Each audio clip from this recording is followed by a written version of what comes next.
नमस्कार विद्यार्थी मित्रांनो, मी सागर जमदाडे आपले सहर्ष स्वागत करतो माझ्या या YouTube चॅनलवर।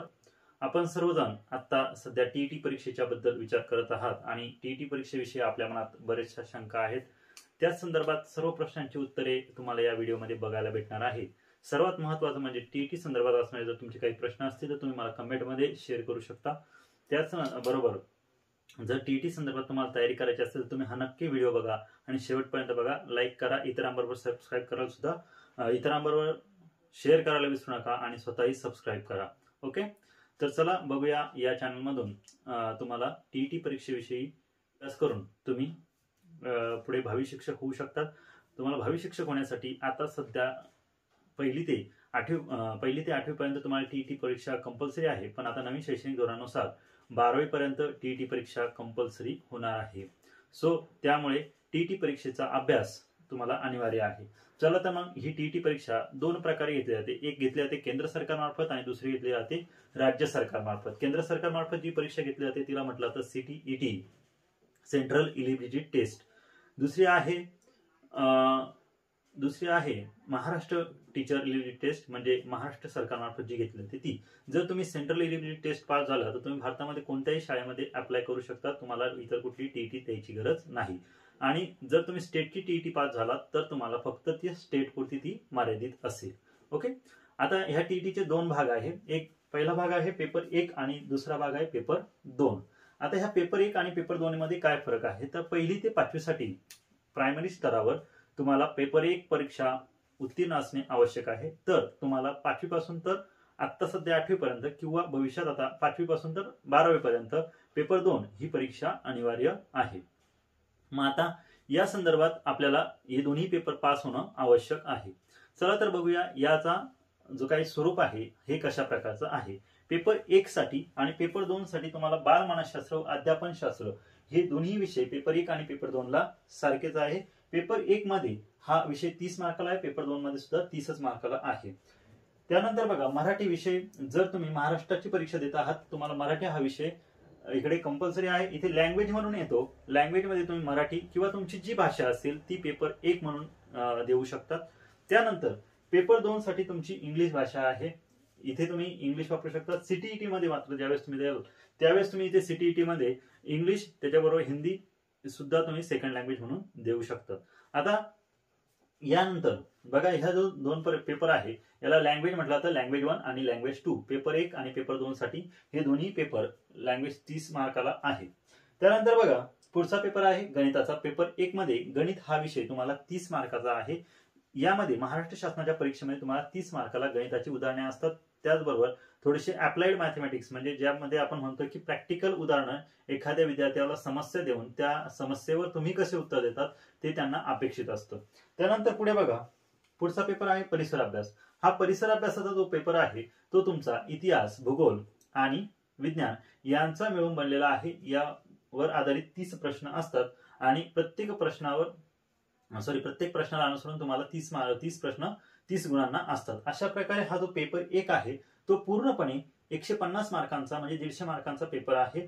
त्यामध्ये तुम्हाला जर ओपन कॅटेगरी असेल तर 55% आणि ओबीसी कॅटेगरी असेल तर तुम्हाला ओपन कॅटेगरीसाठी 60% आणि ओबीसी कॅटेगरीसाठी तुम्हाला 55% मार्क आवश्यक आहे। म्हणजे जर तुम्हाला मार्क्स घ्यायचे असतील तर ओपन कॅटेगरीला 150 पैकी म्हणजे 150 आउट ऑफ 90 मार्क्स तुम्हाला आवश्यक आहे। तर ओबीसी साठी तुम्हाला 82 पेक्षा जास्त म्हणजे 83 मार्क कमीत कमी आवश्यक आहे। आता पेपर 2 मधला आपण बघितलं, पेपर 2 मध्ये एक फरक आहे। मी तुम्हाला इथपर्यंत सांगितलं बालमानसशास्त्र व अध्यापनशास्त्र। यामध्ये तुमचा जो काही अध्यापनशास्त्र आहे, अध्यापनशास्त्र पेपर 2 ला 30 गुणांचा आहे, मराठी 30 गुणांचा आहे, इंग्रजी 30 गुणांचा आहे। गणित आणि विज्ञान ज्यांचा बीएड ला गणित किंवा विज्ञान स्पेशल असेल त्यांच्यासाठी हा विषय आहे आणि इतरांसाठी ज्यांचा समाजशास्त्र हा विषय आहे त्यांच्यासाठी इतिहास किंवा भूगोल हा 60 मार्कांचा पेपर होतो। म्हणजे तुमच्या एक लक्षात आलं असेल की ज्या मुलांचा इतिहास किंवा भूगोल पेपर असेल त्यांनी गणित व विज्ञान हा विषय घ्यायची गरज नाही। त्यांनी या ठिकाणी या 4 आणि 5 मध्ये दोन्ही पैकी एक पेपर सिलेक्ट करायचा आहे। आता काही जण म्हणतील सर आमचा गणित विज्ञान किंवा जो काही परिसर अभ्यास मधला जो काय आहे म्हणजे आपण जे म्हणतो भूगोल आणि इतिहास हे विषय नाहीये, आमचे वेगळे विषय आहेत, तर मग आम्ही कोणते विषय निवडायचे या ठिकाणी एक सगळ्यात सोपी ट्रिक सांगतो. जर तुम्ही महाराष्ट्र शासनाची परीक्षा देत असाल तर गणित आणि विज्ञान चुकूनही निवडू नका, परीक्षा पास होण्यासाठी खूप अवघड आहेत. तर माझा सल्ला आहे का, जर तुम्हाला पेपर काढायचा असेल तर इतिहास भूगोल वाचा. मी तुम्हाला पुस्तक सांगेल तेवढे रेफर करा, तुम्ही टीटी परीक्षा हमखास पास होणार म्हणजे होणार. जर त्यामध्ये अडचण येत असेल तर आमचा क्लास ऑनलाईन आहे, तुम्ही जॉईन करू शकतात. पेपर 2 तुमचा हमखास निघू शकतो. तर यासाठी तुम्ही इतिहास भूगोल वापरू शकता. इतिहास भूगोलामध्ये तुम्हाला ऐतिहासिक घटनांवर असतात, पण गणितामध्ये महाराष्ट्र शासनाचं एक असं आहे की त्यामध्ये बऱ्यापैकी उदाहरणं तुम्हाला सोडवायला जातात आणि गणित आणि विज्ञानामध्ये उदाहरणं असल्यामुळे बऱ्याच मुलांचा टाइमपास होऊन किंवा टाइम वेस्ट जातो आणि त्यांना पेपर कव्हर होत नाही किंवा त्यांना जे मार्क्स मिळायला पाहिजे ते मार्क्स मिळत नाही. त्यापेक्षा सोपं आहे, तुम्ही इतिहास भूगोल निवडा आणि तुमचा जो काही इतर विषय असेल तर तुम्हाला यामध्ये हमखास मार्क मिळवतात. आता राहिली गोष्ट परीक्षा पास होण्याची. 150 पैकी ओपन कॅटेगरी असेल तर तुम्हाला 90 मार्क पाहिजे, म्हणजे 60% पाहिजे. आणि जर तुम्हाला ओबीसी कॅटेगरी किंवा इतर कुठली कॅटेगरी असेल तर त्या कॅटेगरीसाठी 55% मार्क्स आहे किंवा त्यामध्ये 83 गुण मिळवणं अपेक्षित आहे. तर आता बघा, यासाठी एक सोपी ट्रिक सांगतो. आपल्याला आउट ऑफ मार्क कोणत्याही विषयात घ्यायचे नाही हे लक्षात ठेवा. ही फक्त एक क्वालिफाय राऊंड आहे. क्वालिफाय राऊंड म्हणजे काय, तुम्हाला परीक्षेत 150 पैकी एक तर 83 किंवा त्यापेक्षा जास्त मार्क्स मिळाले पाहिजे, ऍटलिस्ट 83 मिळाले तरी चालेल. दुसरी गोष्ट, ओपन कॅटेगरी आहात, 150 पैकी 90 मार्क्स मिळाले तरी चालेल. मग तुमचा यामध्ये सगळ्यात महत्वाचा परीक्षेची स्ट्रॅटेजी काय असली पाहिजे. परीक्षेची स्ट्रॅटेजी अशी असली पाहिजे की आपल्या यामध्ये स्ट्रॉंग विषय कुठला आहे आणि वीक कुठला आहे हे तुम्हाला माहित पाहिजे. अभ्यास करताना स्ट्रॉंग विषयाचा अभ्यास असा करा की कमीत कमी 30 मार्काचा पेपर आहे, तिथे आपले 25 पेक्षा जास्त मार्क्स कसे येतील. आपण असं समजूया की एखाद्याचा इंग्रजी विषय कच्चा आहे आणि एखाद्याचा गणित कच्चा आहे. आपण असं समजूया की पेपर 1 मध्ये एखाद्याचा इंग्रजी कच्चा आहे, त्याला इंग्रजी व्यवस्थित जमत नाही, त्यानंतर गणिताचा सुद्धा प्रॉब्लेम आहे. ओके, 2 विषय कच्चे आहे. तुम्हाला सगळ्यात महत्वाचं, ह्या 2 विषयामधून तुम्ही त्याचे थोडेसे मार्क्स बाजूला ठेवा. आपण ह्या विषयाचा विचार करू. या 25 पैकी या ठिकाणी बघा 30 पैकी 25 मार्क येणं मानसशास्त्रामध्ये काही अवघड नाही.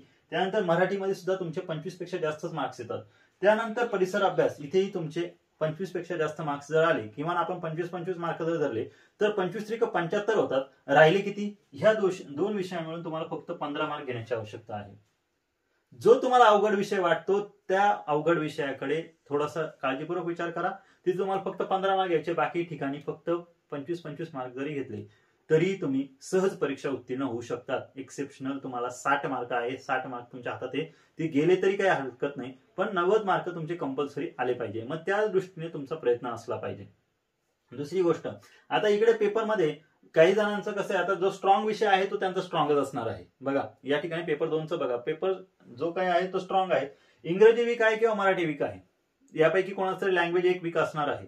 मग त्या लँग्वेजमध्ये तुमची जी स्ट्रॉंग लँग्वेज आहे त्या लँग्वेजवर भर द्या. दुसरी गोष्ट, जो वीक आहे त्या वीक लँग्वेजवर सुद्धा भर देऊन तुम्ही इथे सहजप्रमाणे मार्क्स घेऊ शकतात. बालमानसशास्त्राचे मार्क बऱ्याच जणांचे काही वेळेस निघून जातात, तर त्यांनी त्यावर जर अध्यापनाचे मानसशास्त्र हे जे फडके प्रकाशनचं पुस्तक आहे ते जर तुम्ही घेतलं तर तुम्हाला यामध्ये चांगल्या प्रकारे मार्क्स मिळू शकतात. आता आमच्या क्लासमध्ये जर तुम्ही जॉईन झालात तर दुसरी गोष्ट अशी आहे की आम्ही तुम्हाला आमच्या नोट्स प्रोव्हाइड करू, जेणेकरून तुम्हाला या परीक्षांमध्ये उत्तीर्ण होणं सोपं जाईल. तर आता बघा, या अशा प्रकारे तुम्ही इथे अभ्यास करू शकता. मराठी विषयाचा अभ्यास करायचा आहे तुम्हाला, मोरा वाळंबे सरांचं किंवा बाळासाहेब शिंदे सरांचं तुम्ही पुस्तक वापरू शकता. चांगलं पुस्तक आहे, मी स्वतः वापरलेलं आहे. परीक्षेमध्ये तुम्हाला हमखास 26च्या पुढे मार्क्स मिळतात.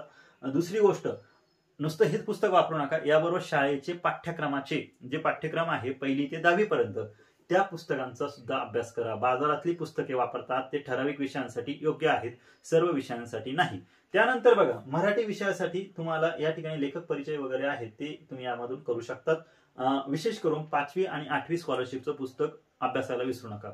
त्यानंतर बघा, तुम्हाला इंग्लिश विषय घ्यायचा, इथेही तेच करा. तुम्हाला बेसिक ग्रामर तुमचं यायला पाहिजे आणि 5वी आणि 8वीचं स्कॉलरशिपचं पुस्तक हे विसरायचं नाही, कारण कमीत कमी त्या पुस्तकातून तुमचे 10 मार्क हमखास आहेत, म्हणजे आहेत.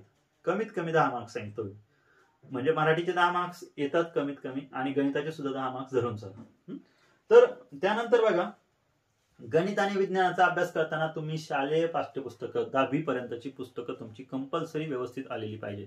आणि सूत्र वगैरे पाठ करायला विसरू नका, कारण बऱ्याच जणांचे सूत्र पाठ नसतात. खूप सोपं आहे गणित, पण सूत्र पाठ नसतात, त्यामुळे बऱ्याच वेळेस मागे जातात, काही वेळेस कन्फ्युजन जास्त होतं. त्यासाठी सगळ्यात महत्वाचं आहे पाठीमागे झालेल्या प्रश्नपत्रिकांचा अभ्यास करा, कारण पाठीमागे झालेल्या प्रश्नपत्रिकांचा प्रत्येक वर्षी पॅटर्न सेम आहे, फक्त मध्ये आकडे बदललेले आहेत. जर तुम्ही अभ्यास केला 2014 पासून तर 2019 पर्यंतच्या सर्व टीटींचा तुम्ही अभ्यास करून बघा, तुम्हाला प्रश्नपत्रिकेचा टाईप एकदम सारखा आहे, त्यामध्ये फक्त आकडेवारी चेंज झाली आहे, कुठलाही बदल नाही. जो प्रश्नपत्रिकेनुसार अभ्यास करेल हमखास टीटी पास होणार म्हणजे होणार, लक्षात ठेवा. त्यानंतर पुढे बघा, राहिली गोष्ट कुठली, इतिहास भूगोल. इतिहास भूगोलासाठी तुम्ही चौथीचं पुस्तक घ्या, चौथीच्या पुस्तकातून हमखास 2 ते 3 प्रश्न आले असतात. चौथीचं भूगोल, शिवाजी महाराजांचा जो काही इतिहास आहे त्यावर प्रश्न आलेले असतात. त्यानंतर बाकीचे आहे 5वी पासून तर 10वी पर्यंत, आणि जर पेपर 2 असेल तर 12वी पर्यंत तुमची इतिहास भूगोलाची पुस्तकं शालेय पाठ्यक्रमाची फक्त तेवढीच अभ्यासली तरीही तुम्हाला या 60 गुणांपैकी तुमचे 55 मार्क हमखास येतात म्हणजे येतात. त्यानंतर इकडे सुद्धा तुमचे हे 30 मार्कांपैकी कमीत कमी तुमचे 27 मार्क यायला कुठलीही हरकत नाही. फक्त अभ्यास कुठला करायचा आहे, 5वी शालेय पाठ्यक्रम म्हणजे 5वी पासून तर 10वी पर्यंत, आणि चौथीचं पुस्तक तुम्हाला जे सांगितलं शिवाजी महाराजांचा इतिहास जो काही आहे तो अभ्यासाला विसरू नका. एवढ्या पुस्तकांचा अभ्यास केला तुमचा टीईटी हमखास उत्तीर्ण होणार म्हणजे होणार. जर कोणाला आमचा क्लास लावायचा असेल तर या नंबरवर तुम्ही मला कॉल करू शकता. जर तुम्हाला हा व्हिडिओ आवडला असेल तर सबस्क्राईब करा, इतरांबरोबर शेअर करा. धन्यवाद.